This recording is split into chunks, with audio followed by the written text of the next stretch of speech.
Screeners. ഇതിനകത്ത് തന്നെ automatically ഡിഫോൾട്ടായിട്ട് ഫണ്ടമെൻ്റലായിട്ടും screeners ഡിഫോൾട്ടായിട്ട് company നമുക്ക് സ്കാനക്സിലൂടെ നമുക്ക് അവർ ചെയ്തു വെച്ചിട്ടുണ്ട്. അതായത് റെഡിമെയ്ഡ് ആയിട്ടുള്ള സ്ക്രീനേഴ്സ് അവൈലബിൾ ആണ്. അത് എത്തരത്തിലുള്ള സ്ക്രീനേഴ്സ് ആണ് നോക്കൂ. ഇതിനകത്ത് ഫസ്റ്റ് കാണിക്കുന്നത് നോക്കൂ, ബെസ്റ്റ് ക്വാർട്ടർലി റിസൾട്ട്സ്.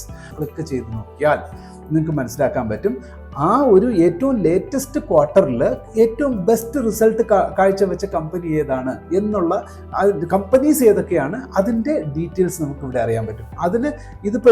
അതിൽ ഏതൊക്കെ പാരാമീറ്റേഴ്സ് ആണ് യൂസ് ചെയ്തിരിക്കുന്നതെന്ന് വരെ നമുക്ക് അറിയാൻ പറ്റും. നോക്കൂ, ഈ ഒരു സ്ക്രീനർ കാനക്സിൻ്റെ ഈ ഒരു ഡിഫോൾട്ട് സ്ക്രീനർ റെഡിമെയ്ഡ് സ്ക്രീനറിൽ അവർ ഉപയോഗിച്ചിരിക്കുന്ന പാരാമീറ്റേഴ്സ് എന്തൊക്കെയാണ്? First thing, year over year quarterly sales growth greater than 10 എന്ന് പറഞ്ഞാൽ 10% ആണ്.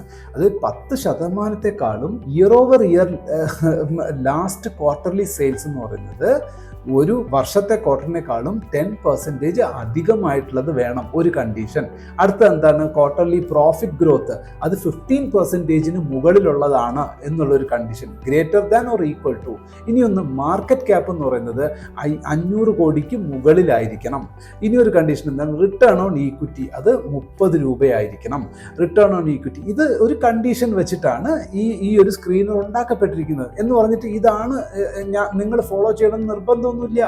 നിങ്ങൾക്ക് നിങ്ങളുടേതായിട്ടുള്ള വ്യൂ ഉണ്ടെങ്കിൽ, അതായത് ഫണ്ടമെന്റൽസ് ഒക്കെ പ്രോപ്പറായിട്ട് പഠിച്ച് മനസ്സിലാക്കുന്ന ഒരു വ്യക്തിയെ സംബന്ധിച്ചിടത്തോളം എന്ത് പാരാമീറ്റേഴ്സ് എവിടെ അഡ്ജസ്റ്റ് ചെയ്യണം, ഈ പാരാമീറ്റേഴ്സ് വേറെ ഏതെങ്കിലും ആഡ് ചെയ്യണമെന്നുണ്ടെങ്കിൽ അത്തരം സ്വന്തമായിട്ട് കസ്റ്റമൈസബിൾ ഓപ്ഷനോട് കൂടിയാണ് നിങ്ങൾക്ക് ഇവിടെ ഈ സ്ക്രീനേഴ്സ് അവൈലബിൾ ആക്കിയിരിക്കുന്നത്. ഓക്കെ, സോ അത്തരത്തിൽ ഇപ്പോൾ ഇവിടുന്ന് ഒരു കസ്റ്റമൈസേഷൻ കൊടുക്കണം.